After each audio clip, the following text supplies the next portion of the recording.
The question of sin's origin is a timeless and complex one. Did God, in his infinite power, allow sin to enter the world? Or are humans, endowed with free will, solely culpable for its presence? To grapple with this, we must first understand the nature of free will. Free will, as bestowed upon humanity by God, is the ability to choose. It is the power to love, to create, to act in accordance with our desires. This freedom is what separates us from automatons, blindly following a predetermined path.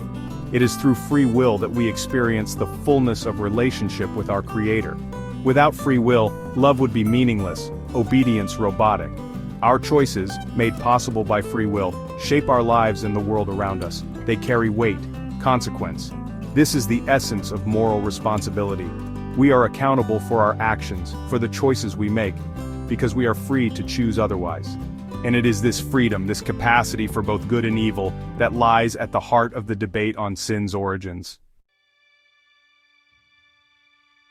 The biblical account of the fall, as depicted in the book of Genesis, offers a poignant narrative of sin's entry into the world.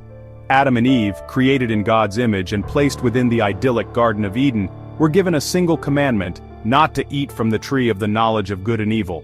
Yet tempted by the serpent, they succumbed to their desire for forbidden knowledge. This act of disobedience, this deliberate choice to defy God's command, is traditionally understood as the first sin.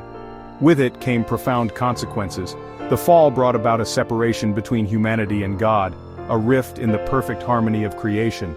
Sin entered the world, not as an entity in itself, but as a consequence of a choice made possible by free will. The fall serves as a stark reminder of the weight of our choices, the potential for both good and evil that resides within us. It highlights the fragility of our nature, our susceptibility to temptation, and the profound consequences of straying from God's path.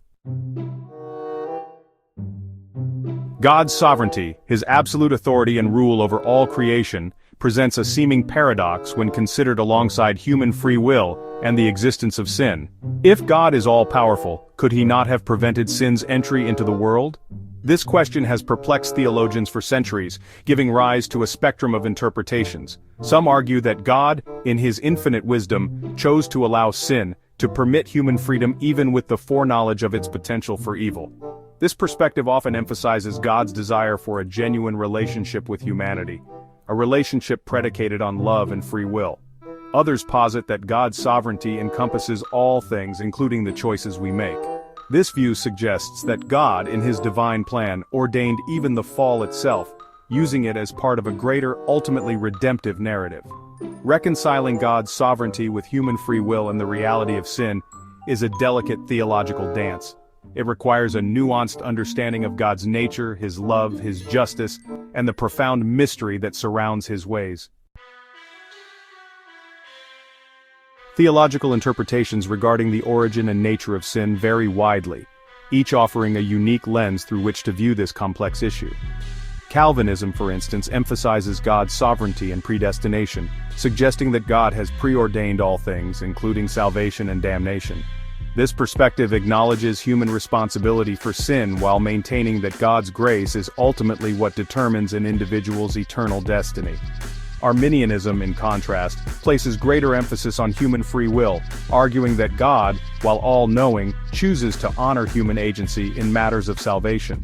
This view suggests that individuals have the capacity to accept or reject God's offer of grace, shaping their own eternal destinies.